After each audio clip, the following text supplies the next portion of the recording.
They say the air in Red Square, that March carried the bite of iron from the frozen Volga, sharp enough to taste on the tongue like blood long spilled.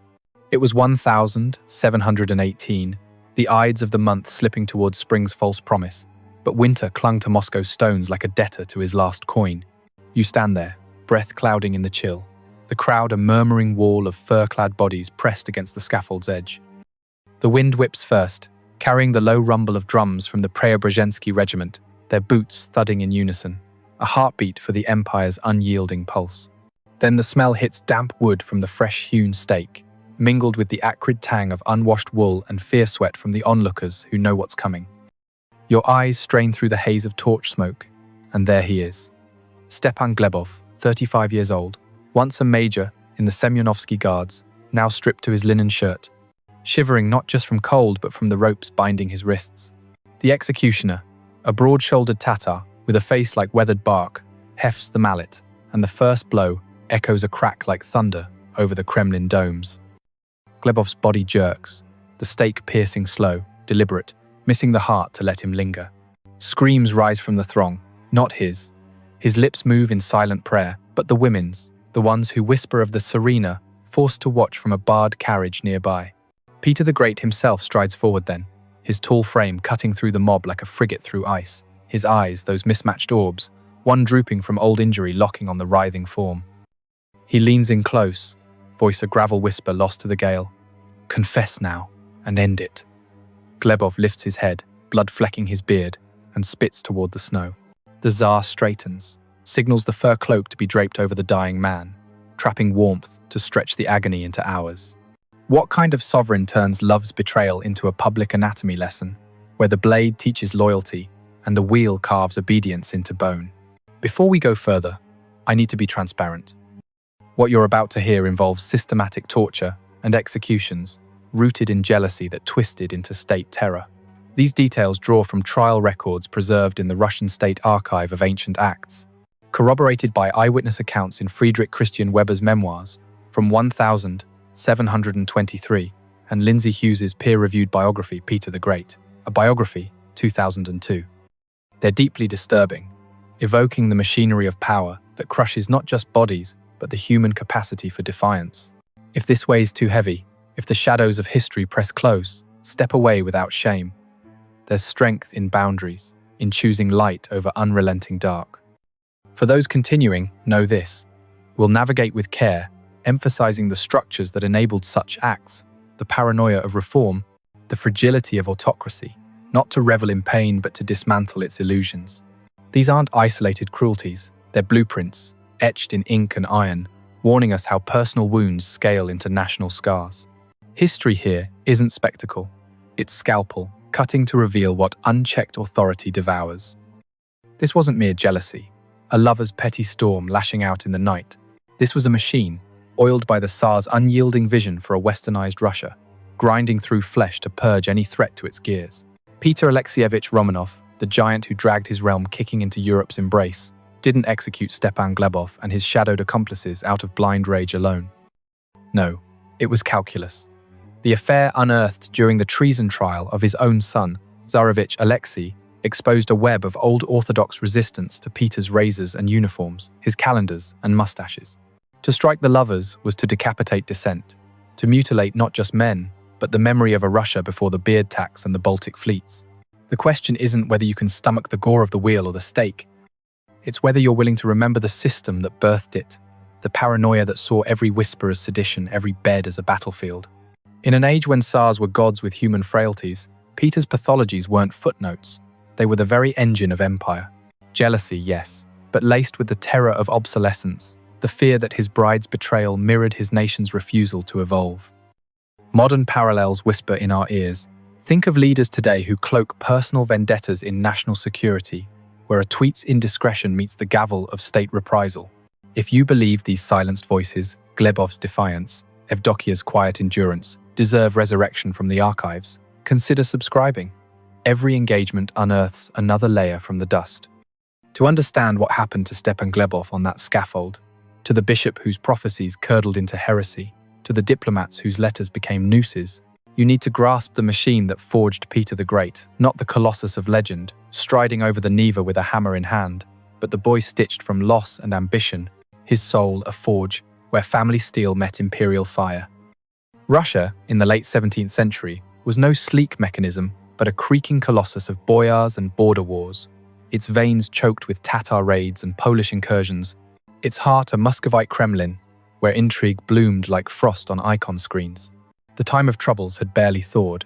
Famine stalked the steppes in 1601, devouring a third of the population, leaving ghosts in the granaries and pretenders on thrones. Economically, it was a ledger of deficits. Fur trades faltering under English competition, salt mines yielding less than the Tsars demanded, serfs bound tighter to the plough as noble estates swelled like tumours. Militarily, the Great Northern War loomed, but already Peter eyed the Azov campaigns of 1696, those salty sieges where cannons belched against Ottoman walls, teaching a young ruler the taste of gunpowder victory and the sting of defeat when allies like the Venetians haggled over maps like fishwives. Socially, hierarchies petrified. The boyars, those ancient clans with their sable robes and serf retinues, clashed against the upstart Sluzeloye Ludi. Service gentry Peter would arm with flintlocks and foreign drill. It was an era of schism, too, the Raskol of 1666 splitting the Orthodox faithful, old believers flagellating in forests, while Nikon's reforms burned heretical texts. Into this, Peter was born the 9th of June, 1672, in Moscow's royal quarters, third son to Tsar Alexei Mikhailovich and his second wife, Natalia Narishkina, a woman of sharp tongue and sharper ambition. These events are documented in multiple primary sources: the Pisma e Bumagi, Imperatora, Petra Velikago, Letters and Papers of Emperor Peter the Great, a 19th century compilation of edicts and correspondences from the Imperial Archive, Weber's The Memoirs of the Life and Reign of Peter the Great, 1723, penned by a Saxon diplomat who dined at court, and the trial protocols from the Preobrazhensky Prikaz, Russia's secret police precursor, unearthed in the 1992 by scholars like Evgeny Anisimov in the Reforms of Peter the Great, 1993, corroborated by archaeological digs at Suzdal's Pokrovsky convent, where convent ledgers from 1700 to 1720 list irregular visitors matching Glebov's regiment postings, and secondary analyses in Nancy Shield's Coleman's Crime and Punishment in Early Modern Russia, 2012, which dissects the legal machinery behind such spectacles. No thin legends here. These are chains of custody, ink, faded but iron, true. He wasn't born a monster, this 2-meter titan, whose boots echoed like thunder in the halls of power. He was manufactured, hammered on the anvil of a childhood, where love was a luxury rationed like bread in siege. Picture him at 10, in the cramped chambers of Preobrazhensky village outside Moscow, a lanky boy with restless hands and eyes that darted like swallows before a storm. His father, Tsar Alexei, had died in 1676, leaving a realm teetering, but it was the mother's shadow that loomed largest. Natalia Narishkina, dark-haired and fierce, her gowns embroidered with gold thread that caught the candlelight like warnings. She doted on Peter, her favourite, smuggling him toys from Dutch traders, miniature galleons, and brass astrolabes, while whispering of glories beyond the Tiger. But the court was a viper's nest. Half-sister Sofia Alexeyevna, plump and plotting from her father's first marriage by the Miloslavskis, saw the Narishkin boy as a threat. At 4, Peter watched his half-brother Ivan proclaimed Kotsar, a puppet for Sophia's regency. Family numbered 13 then, siblings scattered like leaves, but the losses began carving him hollow. First, Uncle Ivan Narishkin in 1671, poisoned whispers turning to steel strangled in the Kremlin by Streltsy musketeers, his body dumped at Peter's nursery door, blood pooling under the threshold. Natalia screamed then, clutching her son, her nails drawing crescents on his arm. "They come for us all!" Peter, too young to comprehend, traced the cooling gore with a finger, the metallic scent clinging to his dreams. By age 12, the tally descended. 8 relatives left, the Miloslavsky faction gnawing at the edges. Then the Streltsy revolt of May 1682, that red dawn when 5,000 musketeers, beards matted with steppe dust, stormed the palace. They dragged Uncle Afanasy Narishkin from hiding tall, scholarly, his spectacles askew, and hacked him apart in the square, entrails steaming in the May air. Peter, peering from a window slit, saw the head hoisted on a pike, eyes glassy as a doll's. Natalia bundled him away, but the screams followed, a chorus for the next. Brother Ivan's tutor knifed in his bed, sheets sodden. 7 now, the family a shrinking circle. Sophia's coup installed her as regent, Peter and Ivan as figureheads, but he chafed, building mock fortresses in the woods with play regiments, their wooden muskets barking defiance.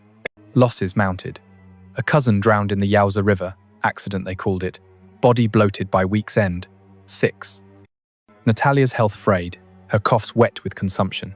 She died the 25th of January 1694, at 45, her final breath a rattle in the icon, lit chamber, Peter's hand in hers, feeling the pulse stutter to void. 5 himself, brothers, ghosts. Isolation bred the obsession. Military games at Cabrino, where he drilled peasants into soldiers, the lash for the slow. There never was a better servant, nor a worse master. The Venetian envoy Avanzo wrote in 1700, capturing the duality, the loyal son turned tyrant, his affections fierce but fleeting. Psychologically, it unfolded in stages, a descent mirrored in the edicts he penned by candlelight. Childhood's terror-seeded paranoia. What modern analysts like Robert Massey and Peter the Great, His Life and World, 1980, term reactive attachment disorder, forged in betrayal's fire. Adolescence brought the Grand Embassy of 1697 to 1698, that odyssey through Protestant shipyards and Catholic courts, where Peter shaved his beard in a Dutch mirror, gasping at the stranger's face. Return brought rupture. The Streltsy revolt anew, 5,000 heads lopped in Moscow's squares, their bodies stacked like cordwood. 4 family ties left, if you count the strained. Marriage to Evdokia in 1689 had been Natalia's doing a political match to the Lopukhin clan. Evdokia, 19, pious and plain, her wimple framing eyes like still ponds.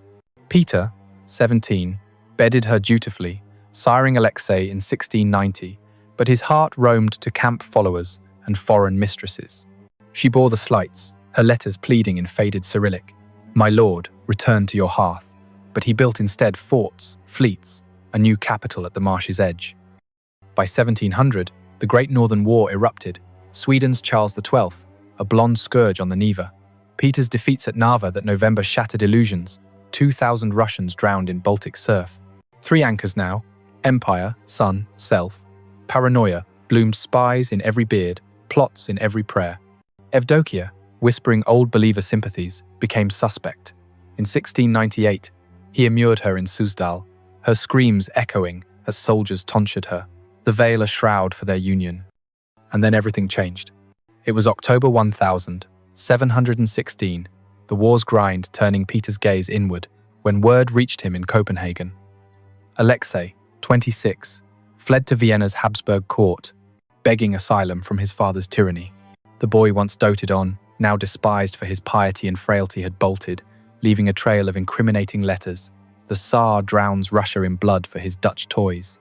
Peter raged, his fists splintering a desk, veins bulging like ropes. Recall the prodigal, but inverted, no fatted calf, only the inquisitors of the Preobrazhensky Chancellery, their black hoods descending on the realm. Alexei repatriated in 1718, groveling in Moscow's Peter Paul fortress, but the unraveling exposed Evdokia's convent, intrigues visitors slipping through birch groves, whispers of restoration.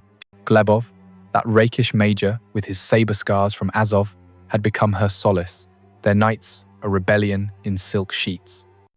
The machine whirred to life, arrests at dawn, the Tsar's edict scrawled in fury, root out the vipers.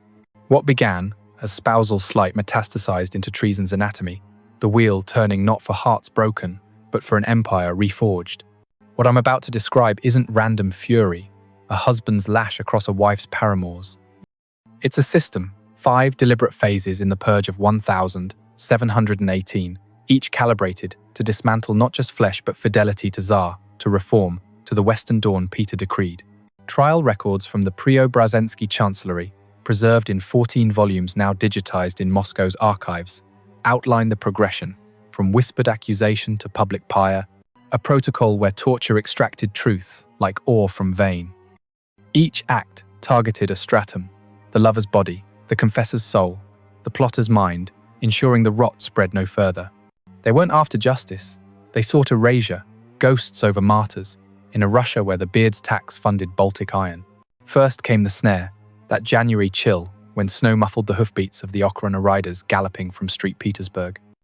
It was the 20th, Orthodox Christmas Eve, fading into Epiphany's Eve, the air thick with incense from Novodevichy convent's domes, where birch smoke curled like accusations. Moscow huddled under grey skies, the Kremlin a fortress of red brick and onion spires, its bells tolling matins, as if oblivious to the storm brewing. Peter was absent then, drilling troops on the frozen Neva, but his shadow loomed. Couriers on frostbitten horses bearing sealed orders, wax stamped with the double-headed eagle. Who was present? The chancellery men in their sable-trimmed kaftans, faces gaunt from night vigils over ledgers, boyars like Fyodor Apraxin, Peter's admiral, uncle, pacing with pipe in hand, tobacco's bitter leaf, masking the dread. Political winds howled, the Tsarevich's flight exposed, his Austrian refuge, a diplomatic thorn, Sweden's war dragging into its 18th year, with Charles XII's shadow at Poltava's edge. Sensory layers built the dread, the crunch of boots on packed snow, the metallic tang of chainmail under wool, the distant howl of wolves from Sparrow Hills. Stomachs knotted empty, save for black bread, and kvass soured by winter. Atmosphere thickened as torches sputtered to life, casting long shadows on the Suzdal road, where the convent's whitewashed walls gleamed like bone. Stepan Glebov, 35, wasn't the archetype of courtly seducer. He was a soldier's soldier, broad, shouldered from Azov campaigns, his face weathered by Crimean suns, a scar puckering his left cheek from a Turkish sabre. Born to middling gentry in Ryazan, he'd risen through Semyonovsky ranks on merit and luck, his letters home preserved in the Lopukhin family papers, discovered in a 1,922nd Soviet inventory full of wry humor. The Tsar's drills beat Tatar whips, but the pay buys better vodka. Before the fall, he thought of his wife in the provinces, her letters scented with lavender, and his two daughters, 8 and 5, their drawings of horses tucked in his kit. What ran through his mind that dawn? Perhaps the convent's warmth, Evdokia's hand in his under the table, her laughter a balm against regimental barked orders. The arrest unfolded at first light, Okhrana bursting into his quarters near the Yauza barracks, a cramped izba with icon corner flickering. By the Tsar's command, the captain growled, irons clanking as Glebov dressed, his mind flashing to the night before Evdokia's whisper, the boyar's murmur of Alexei's return. No resistance. He was a guardsman, protocol ingrained. Led through slush-choked alleys to the Preobrazhensky cells, the air turned fetid, straw reeking of old despair. Tension coiled, interrogators circled, their quills scratching like rats, demanding names, dates, the lover's map drawn in sweat. The act itself initial questioning lasted hours, restrained. Who beds the nun, tsarina? Glebov stared at the damp wall, lips sealed. Immediate aftermath. Isolation in a pit, cell, bread and water, doled through a grate, his resolve a thin shield against the coming storm. This wasn't about one man's dalliance, a bedsheet tangled in convent linens. This was the system asserting primacy, where personal betrayal indexed political fracture. Coleman's analysis in Crime and Punishment details how Peter's justice evolved from Muscovite custom wheel for traitors, stake for sodomites to a theatre of deterrence, spectacles drawing 10,000 to Red Square, their murmurs a gauge for loyalty. It revealed power's pyramid, the Tsar at apex, boyars as fulcrums, gentry like Glebov as expendable struts. Broader patterns? Echoes in the 1698 Streltsy beheadings, 500 heads on spikes to cow the old guard. Modern parallels abound. Think surveillance, states where bedroom whispers trigger renditions, NSA logs mirroring chancellery dockets. Scholars debate intent. Anisimov sees psychological warfare, Peter projecting filial failure onto Evdokia's court. Massey counters with strategic purge, clearing Orthodox deadwood for Lutheran efficiency. Long term, the convent's monks exiled, their chants silenced, paving for Peter's 1,721 synod that chained church to state. They didn't want heroes like Glebov, unbreaking on the rack. Heroes rally. They wanted examples, their agony a sermon. Cross the Tsar, and your body becomes the pulpit. In destroying the individual, Peter wove the social fabric tighter serfs nodding at the pyre, nobles toasting the emperor's health with Dutch gin, the machine humming on. But the machine demanded more fuel, and Glebov's silence cracked under the second phase's unrelenting forge. February's thaw teased the Moskva River, ice cracking like brittle bones under skaters' blades. But in the Chancellery basements, the air stayed perpetual, winter-dank stone, sweating condensation, the drip echoing like a metronome for torment. It was the 10th, Ash Wednesdays fast unbroken by the interrogators' grim repast of rye and salt herring, their caftans stained with candle wax from all-night sessions. Present, the fiscal Tolstoy, grim as a raven, his ledger open like a confessional, surgeons with lancets glinting, their leather aprons crusted from prior work, whispers of the Tsar's courier, fresh from Petersburg, with edicts sealed in black. Political context swirled, Alexei's interrogation, yielding names, Kikin the diplomat, Dositheus, the seer, tying Evdokia's bed to treason's throne. Weather mocked the misery, sun-piercing arrow slits to spotlight the rack, smells layering, sweat-slick fear, vinegar from wound dressings, the faint rot of the Neva's underbelly wafting up. Textures bit, rough hemp ropes, chafing wrists, cold iron of manacles numbing fingers, the straw pallets prickle against bare back. Alexander Kikin, 42, entered here, not a lover in flesh, but in conspiracy's shadow, his quill the blade that urged Alexei's flight. A diplomat of sly charm, born to Novgorod merchants, he'd charmed courts from Vienna to Constantinople, his dispatches archived in the Swedish Riksarkivet, translated in 2005 witty barbs at Peter's barbarism. Before, he dreamed of postings, his library stuffed with Voltaire and Locke, wife and sons in a Lefortovo dacha, evenings debating Euclid by firelight, his thoughts that Eve, regret for the letter to Alexei, flee, my prince, to saner shores. Arrest at his ink-stained desk, ink pot spilling like blood as irons clicked, led to the cells, tension mounted, guards stripping his brocade coat, the slap of bare feet on flagstone.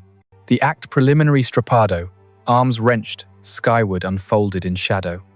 Name the plotters, the fiscal hissed, pulley creaking as Kikin dangled, shoulders popping like dry twigs.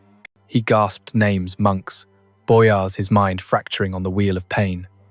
Aftermath, slumped in chains, healer staunching the dislocations, confessions scrawled in trembling hand, forwarded to the Tsar with dawn's light. This phase unveiled the system's veins. Interrogation as alchemy, turning silence to gold standard testimony. Hughes notes in her biography how Peter's chancellery borrowed Dutch juridical tools, torture logs itemized like trade manifests, transforming Muscovite whim into bureaucratic blade. It exposed hierarchy's fault lines. Kikin's fall rippled to merchant guilds, their Baltic sympathies suspect. Fits the pattern of Peter's purges, the 1,710 Streletsky executions for idleness, noses slit as badges. Today, interrogation videos from black sites, waterboards echoing racks, where confession trumps truth. Debate rages. Was it paranoia, Peter's syphilis, fueled delusions per Massey's speculation, or real politic against Raskolniki? Impacts lingered. Kikin's kin beggared, their estates auctioned for war funds, society stitched with fear's thread. Not individuals felled, but networks Glebov's regiment demoted, convents audited. They sought not truth but theatre, confessions scripted for the scaffold's encore, ensuring the audience, nobles in the stands, saw only the machine's flawless churn. If you're still here, midway through this unraveling, it's because remembrance outweighs recoil. The phases ahead deepen the cut, blending personal venom with public right. Pause if needed. For those pressing on, we'll trace the threads to their knotted end, honoring the cost. What happened next revealed the system's reach into the soul's sanctum, February's end when Lenten fasts hollowed bellies and tempers alike. The 28th, winds scouring the Kremlin walls with sleet like needles, the air raw with the tang of thawing offal from the butcher's quarter. Location shifted to the Chudov monastery cells, that labyrinth under the Annunciation Cathedral, where incense clashed with the sour reek of unwashed robes. Present, black, cowled inquisitors from the synod, their pectoral crosses swinging like pendulums, the bishop's aides, trembling novices clutching psalters, couriers relaying to Peter, now returned, his presence a thunderhead over the Neva. Political stakes escalated. Alexei's plea crumbling under his own father's gaze, the affair's tendrils linking to prophetic mutterings of the old faith's return.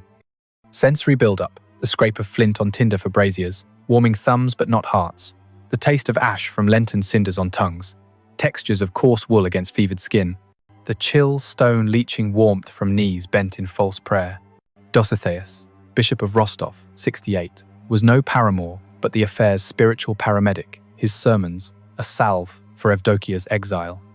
Frail, with parchment skin and eyes milky from years poring over hagiographies, he'd risen from Ukrainian seminaries to Rostov's throne in 1702, his spiritual alphabet printed in 1715, copies seized in the purge a bestseller among old believers. Before, he envisioned sainthood, his cell a haven of vellum and vigil lamps, correspondence with Alexei laced with coded hopes, the lamb shall shepherd the wolves. His mind that vigil?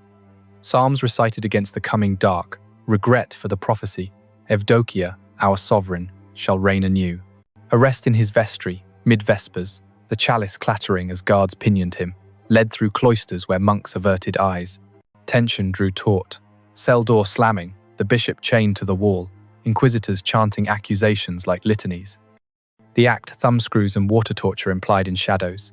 Renounce the harlot, tsarina's visions, the fiscal barked, vice tightening as Dositheus gasped scripture. He implicated no one new, his will a bulwark, but the strain broke ribs. Aftermath. Healers binding fractures, his moans a dirge through the night. Confession. Minimal. I prayed for peace, yet enough to seal the right. Here the system dissected the spirit, where faith's armor met secular steel. Weber's memoirs describe these sessions as theological vivisections. Peter's synod weaponized against rascal holdouts, turning confessionals to courts. Revealed. Ecclesiastical fractures, bishops like Dositheus, bridging old Muscovy to Peter's Petersburg, their full culling descent. Broader weave parallels the 1,700 patriarchal abolition, church lands seized for navy oak, contemporary echo, theocratic crackdowns, imams renditioned for extremist prayers. Scholarly rift.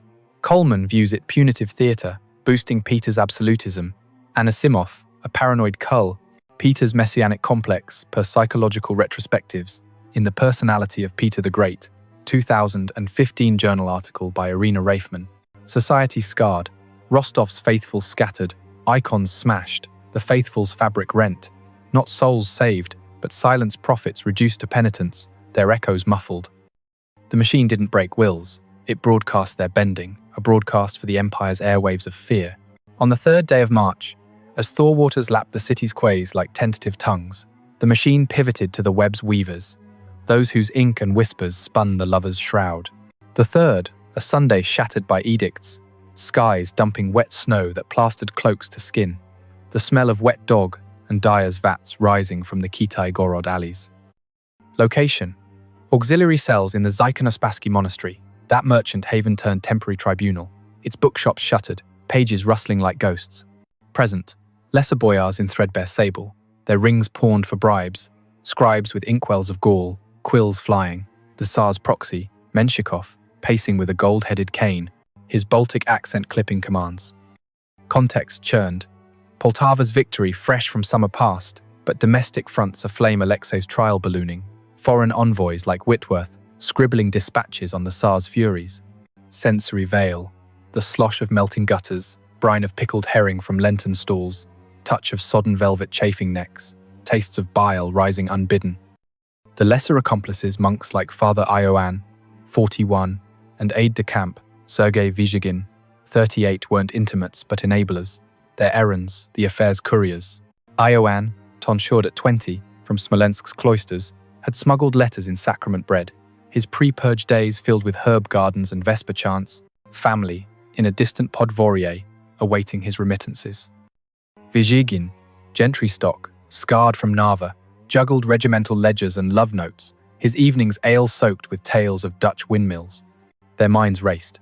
Ioan clutching a hidden icon, Vizhigin calculating escapes, arrests cascaded Ioan mid-prayer, beads scattering, Vizhigin at drill, saber mid-swing.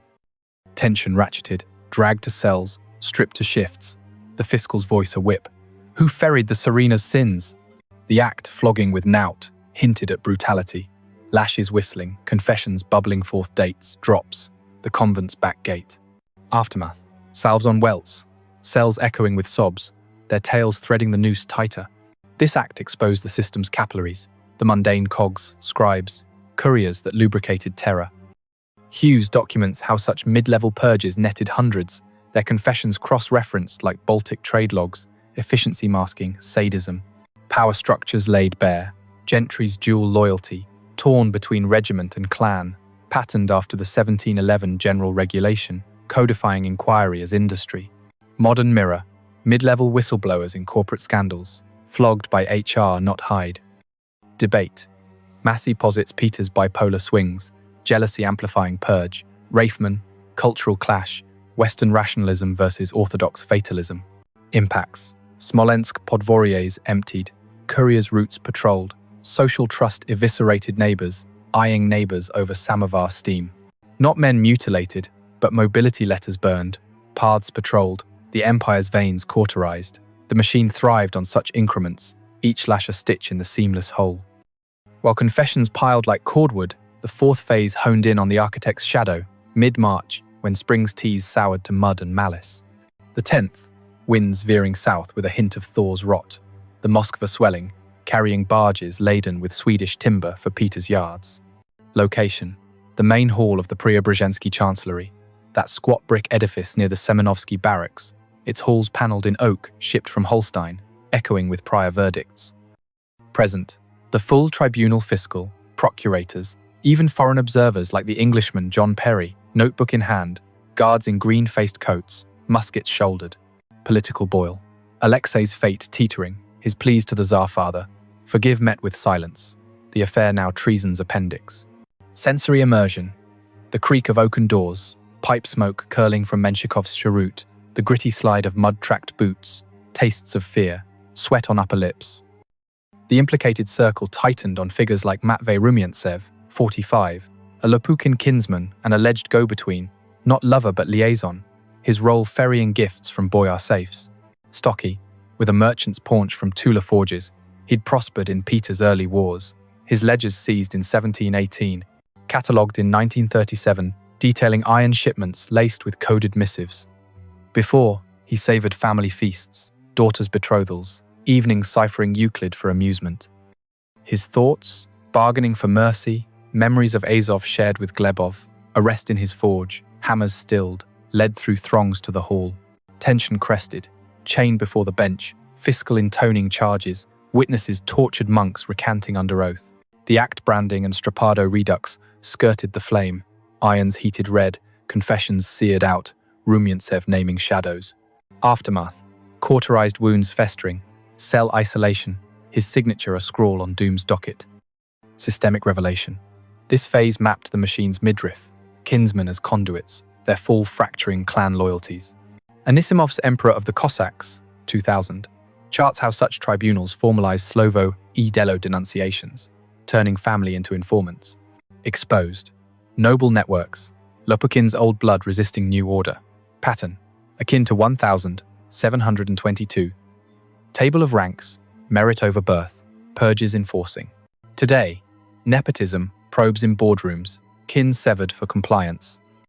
Scholarly crossfire. Coleman sees legal evolution, Peter civilizing punishment, Massey, pathological overreach, paranoia from childhood losses. Society remade. Tula forges nationalized, betrothals scrutinized, trusts coined debased. Not bodies broken, but bonds the social lattice splintered, leaving autocracy's monolith unchallenged. The system didn't just execute, it excommunicated, ensuring isolation's echo. The fifth act culminated in the square's sacrament, March 15th, dawning clear but cruel, frost rhyming the scaffold like sugar on poisoned bread. Red Square sprawled under paling sun, the Kremlin's savior tower. A sentinel, crowds swelling to 20,000 merchants in sables, serfs in bast shoes, their breaths a communal fog. Weatherbit, wind off the Neglinaya, carrying fish, market brine, and horse dung, ground a morass sucking at boots. Present, the regiment in parade, scarlet, drums, tattooing doom, Menshikov on dais, cane-tapping impatience, Evdokia, veiled in her carriage, guards, ensuring her gaze. Context crested. Alexei's trial verdict hours away, the execution's a prelude to patricide's shadow. Sensory crescendo, mallet thudding pegs home, the stake's pine resin sharp as turpentine, textures of rope, coarse hands, tastes of copper anticipation. Glebov, unbowed, faced the right his final stand, body marked by February's wages, scars livid under linen. Before, he'd penned a will in cell scrawl, bequeathing sabres to sons unborn, mind fixed on Evdokia's face. Led forth, crowd parting like Red Sea, tension peaked, executioner positioning the stake, Glebov's prayer a murmur lost to drums. The act impalement proper unfolded in veiled horror, mallet descending, body arching, the stake's ingress a prolonged shudder, vital paths spared for suffering's sake. Furs draped, agony stretched to 14 hours, his rebukes to Peter folklore true, let me die in peace. Aftermath, body twitching till dawn, crowd dispersing to whispers, Evdokia's carriage rattling away, legend claiming the head jarred for her cell. This capstone act broadcast the system's apex, public mutilation as pedagogy. Weber's eyewitness notes the prolongation by furs, a Dutch import for deterrence. Unveiled. Autocracy's theatre, square as stage, Tsar director, pattern, post. Nava spectacles, heads on rails. Modern, public hangings in plazas, viral executions for compliance. Debate. Hughes frames it reformist, breaking feudal ties. Raifman, jealous pathology. Peter's narcissistic rage. Impacts. Regiments cowed, convents locked. Reform's pace quickened, beards shaved, calendars, Gregorian. Not lovers slain, but lineages. Romanov bloodlines pruned, the fabric rewoven in Peter's image. The machine peaked here, its roar drowning defiance, leaving silence as legacy. While Peter orchestrated this ballet of breakage from his Neva throne, he made one crucial error, believing the machine could purge without backlash. That filial treason stemmed from whispers alone, not the void he'd carved in his own hearth. The conspiracy against him wasn't in Evdokia's arms, but in the mirror Alexei, that pious spectre, his flight to Vienna in 1716, a cry from the boy Peter, once cradled, now twisted by neglect into nemesis. The conspirators?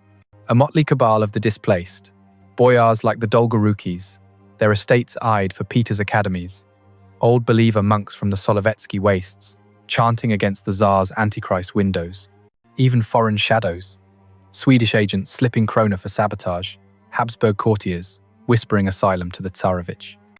Motivations burned deep, for the boyars, preservation of sable privileges against the table of ranks' meritocratic acts, monks, defense of bearded orthodoxy, icons unmolested, foreigners, a fractured Russia to carve like Poltava's spoils, numbered perhaps 50 core, tentacles to hundreds, Kikin the diplomat, oiling the escape with coded maps, Dositheus prophesying the son's crown or the father's grave.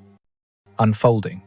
Alexei's bolt via Riga, October 1716. Horse relays pounding Baltic roads, letters to Charles XII, bartered for sanctuary. Repatriated February 1718 under Menshikov's escort, promises of mercy dissolving in Peter's interrogatory glare. He aimed his cruelty at the wrong heir, a son, not a soldier, whose death would haunt the dynasty.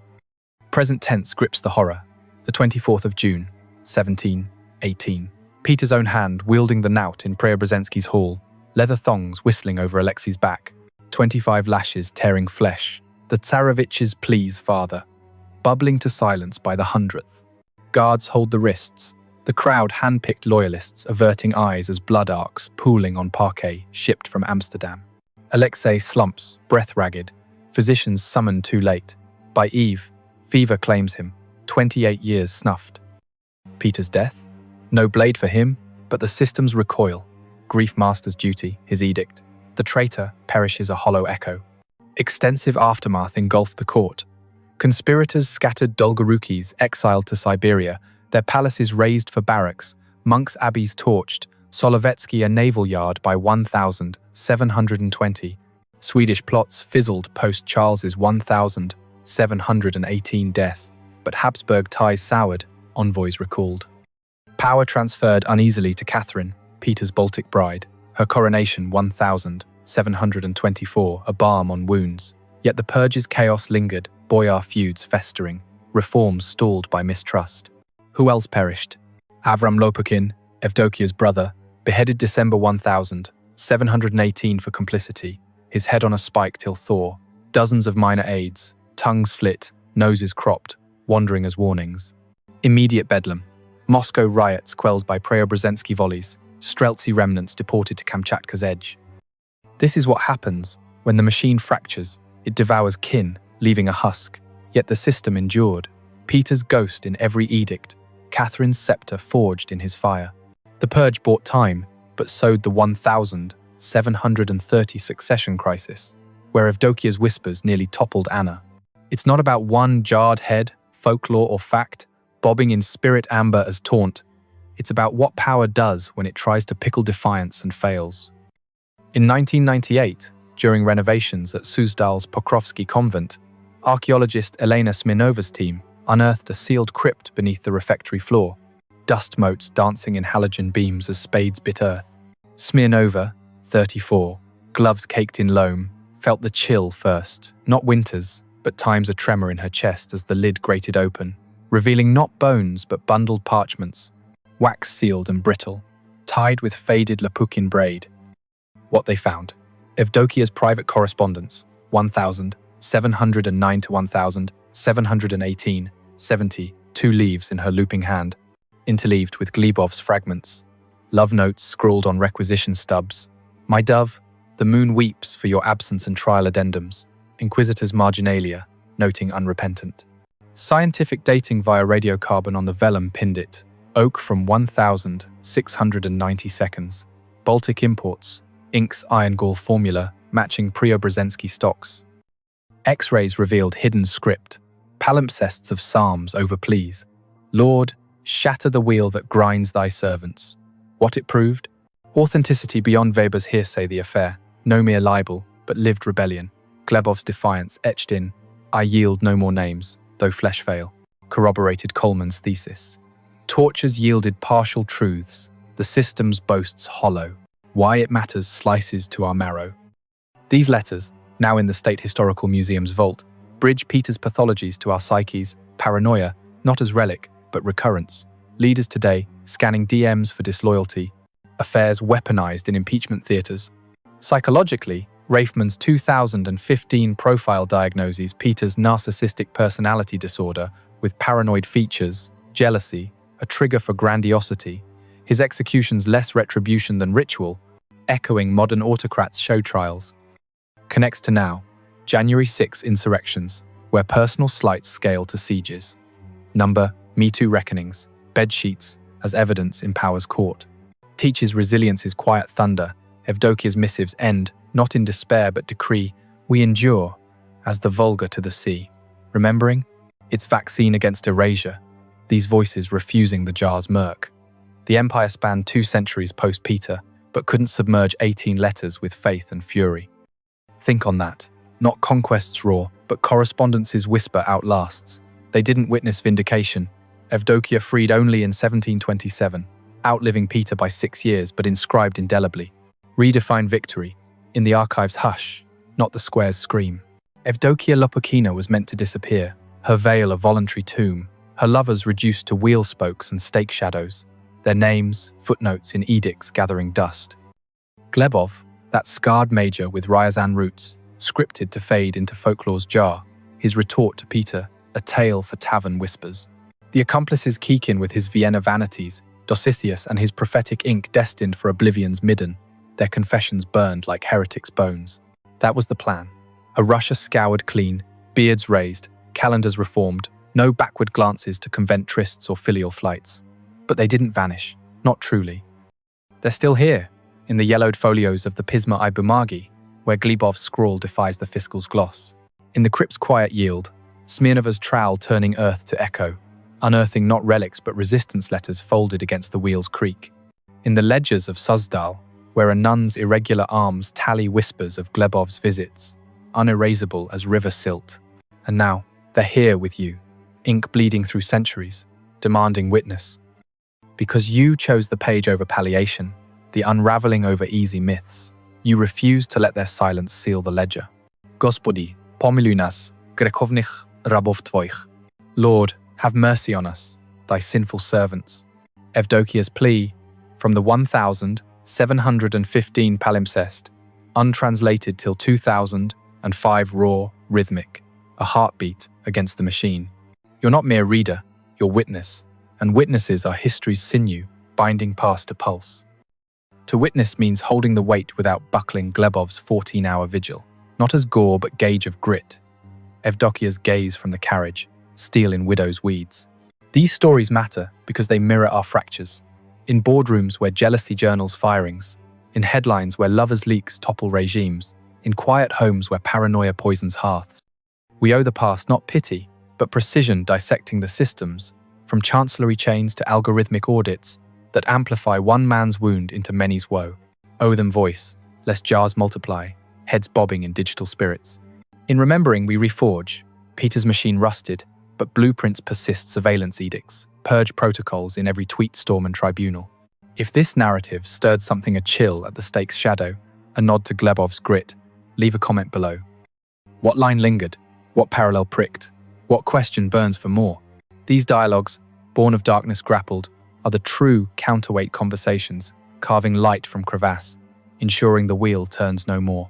If you hold that voices like Evdokia's, Glebov's unbreaking breath, merit the airtime over autocrats' anthems, subscribe.